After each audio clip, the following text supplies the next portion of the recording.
What's up, Tech Gang? In this video, I'm going to be giving you my final verdict on the Moto G Play 2023. Now, I've been using this device for about 3 weeks now, off and on, and going to give you my full comprehensive review on if you should buy this or just skip it. So first and foremost, obviously we're going to talk about the body and the style of this device. I think this is a nice feeling device. The design language is a little old. Obviously we have the fingerprint sensor on the back of the device. We have our square or rectangle cutout on the back right here as well. So it is a older design language, but I still think it looks pretty nice and pretty sexy. Now on the right side of the device, of course, we have this nice textured power button that we got on here, which is always nice to see. That differentiates between the volume up and down rocker, of course. The top of the device, we have our noise canceling mic and our headphone jack, so great to see one of those on here in 2023. Left side of the device, we have our SIM tray. Now with this, we can expand our storage via micro SD card, I believe up to 1 terabyte, so we have a lot of room for expansion. And of course, we have another noise canceling mic at the bottom,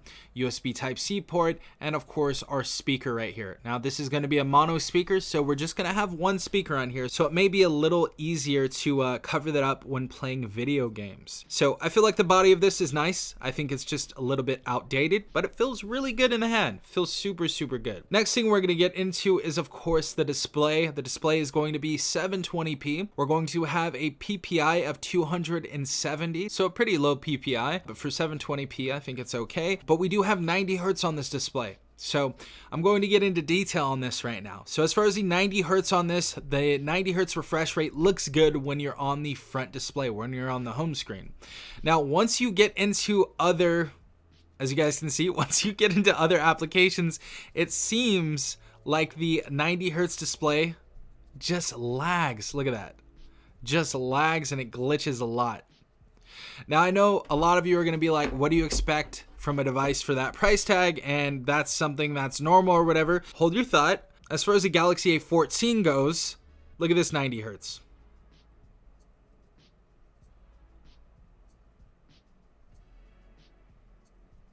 It looks perfect. Doesn't have any glitches, doesn't have anything on the A14. It's just smooth. So 90 Hertz, I don't even know why they put 90 Hertz on the Moto G Play 2023. I think the processor can't handle it. I don't think the processor can handle it in certain applications. So the 90 Hertz isn't going to be the greatest. It's not going to be the most notable thing on this device. It really just looks like 60 Hertz. I can definitely see the difference on the A14.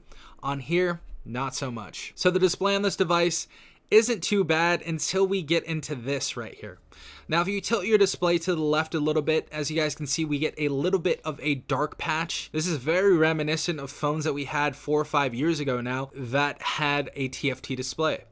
So this kind of reminds me of a TFT display or a really cheap IPS display. This is going to be IPS LCD. However, if you tilt it like this, and especially if you're playing games like Temple Run and Subway Surfer or anything that uses a gyroscope, this is going to be very noticeable and very annoying. So if you guys want a device with a better display that doesn't have that little dark patch, do not go with this device. And I'm going to tell you at the end of this video what phone I think you should get that's around this price tag that is actually much better. So the Moto G Play 2023, the screen, I feel like for most people buying this device, just blindly buying this device, I think they're going to be okay with the display. I don't think most people even care about the technical stuff when they're spending only $169, especially in this economic climate.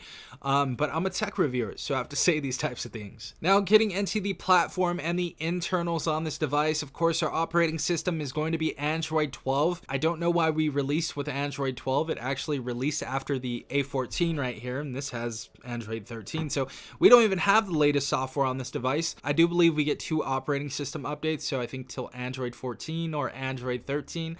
Not 100% sure. Just kind of sucks that we don't get the latest software straight out of the gate. Now, getting into the chipset, this is one of the biggest things on this device. We have the MediaTek Helio G37. This processor is old, so this is actually a processor that was used in devices that were around $120 to $150 in price. So this chipset inside of here, it's definitely the culprit for why the 90 Hertz doesn't work correctly. Now, as far as like gaming and stuff like that goes, the gaming is okay on this device. As you guys can see, we're playing Call of Duty right here. As far as the graphical quality settings, we can use a low resolution on this, so that's the highest we're going to be able to go, even downloading the HD resolution pack inside of the Call of Duty application. Also, our frame rate is going to be locked to medium as well. So medium is the highest we're going to be able to go on this device for frame rate. As far as PUBG goes, I think you guys are going to be able to play that pretty decently like this. So you guys are going to play Call of Duty, PUBG, competing pretty easily. I think it's going to be nice. Some glitches here or there, but I think those games are perfect. Now, getting into higher graphical quality games like Genshin Impact, that is where we're going to have the issue. Now, of course, we have the MediaTek Helio G37, which is already a weak processor, but we have that paired with something that's actually pretty bad. We only have 3 gigabytes of RAM inside this device and 32 gigabytes of internal storage. And if you guys know anything about Genshin Impact or any of those animation games or those higher graphic quality games, those applications are going to be, I think, like 20 gigabytes sometimes, 15 to 20 gigabytes. I don't know the exact one, but there's so many packages and there's so many things to download once you've downloaded the actual game. So I don't even think it would be worth it to download that application, because once you boot up this device that has 32 gigabytes, I think you're going to have about 10 less. So about like 22 gigabytes once you fully, set your device up, and then you download the game. So you're pretty much going to take all of your space away once you download your one application. So the storage on this device, that's a really big con about this device, is very low. 32 gigabytes out of the gate is terrible. I don't know why they chose to do this. It beats me, to be quite honest, because some of their other devices around this price tag have much more storage. As far as day-to-day use, and of course going through home screen, using your Moto actions, those are going to be the great things on this, like chop for flashlight and stuff like that. Those are going to be the selling points for somebody that wants a phone like this. It's going to be fine. I feel like for people that don't want to game, they want to scroll on social media, do some, YouTube searches or some Google searches or something like that, watch some Netflix or Hulu, this phone is going to be perfectly fine for you. I don't think there's anything wrong with picking up a device just to use it for media, but this device isn't going to be great as far as like a budget powerhouse device. As far as getting into the cameras on this device, of course, our rear-facing camera is going to be a triple camera setup, as you guys can see right here. For our main camera, we're going to have a 16 megapixel wide camera, a 2 megapixel macro, and a 2 megapixel depth camera. And I think the photos on this are actually quite adequate. The colors in this are actually true to color, so the colors are going to be decent. Now, I did notice that when we're taking a picture, the shutter speed is kind of slow. Most people are not going to notice this, but it is a little bit slow. Colors and everything look great. Portrait mode isn't going to do a great job cutting out your face and stuff like that. There are going to be blurs in certain spots, that you don't want them to blur in. It's not going to be really too accurate, to be quite honest, but I think most people are going to be okay with it. Now, taking regular front-facing selfies on this camera, of course, we're going to have a single 5 megapixel front-facing selfie camera. I think does a decent job. It's going to be wide as well. It's going to give you wide. I think it does a good job in decent lighting. When we get into low lighting, that's where we're going to find our issues, but in decent lighting, we have some decent clarity on this device. I don't think it's a bad camera at all, especially for the price tag. It's very passable for what most people are expecting around this price tag. We also have the option to shoot in 1080p at either 30 frames per second or 60, so we have both of those options, and I think it's pretty decent for the price tag. I don't think any of you are really going to have an issue with this. The microphone in this may not be the greatest, but that's probably the only con as far as the video goes. Obviously, for the price tag, you can justify this camera. It's not going to be the greatest. Now, as far as the battery life goes, the battery life is actually very, very good. So we have a 5,000 milliamp battery inside this device.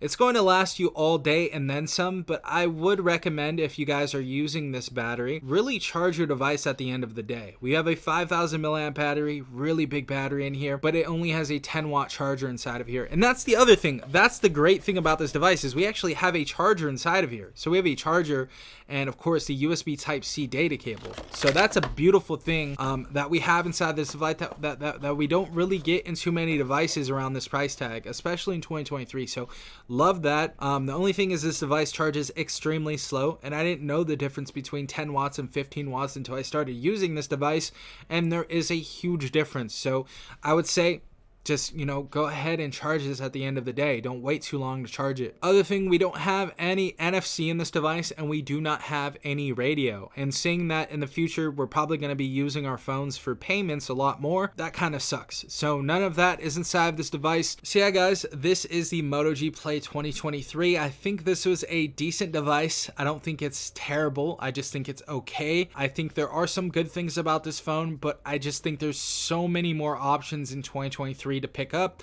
that are much better around a similar price tag. For example, the Moto G Stylus 2022. Now that device comes out of the gate with a better processor, of course, with our MediaTek Helio G88 that has about 54% of a better GPU, a much better CPU performance as well. We get 6 gigabytes of RAM instead of course 3. And as far as our storage, we get 128 gigabytes of internal storage, so 4 times the amount of storage as the Moto G Play 2023. All of that inside of there is only $179. So for only $10 more, you can pick up the Moto G Stylus 2022. And of course, with that device right now on Amazon, you can get it the next day if you have Prime, but it also comes with a stylus, and it's a bigger device as well, and the PPI is much better compared to the Moto G Play. We actually have a ridiculous PPI on that device, 396 PPI compared to 270 we see on the Moto G Play. So much better display, full HD on there as well than the Moto G Play 2023. So that's the first option. Second, it's going to be the Galaxy A14 5G.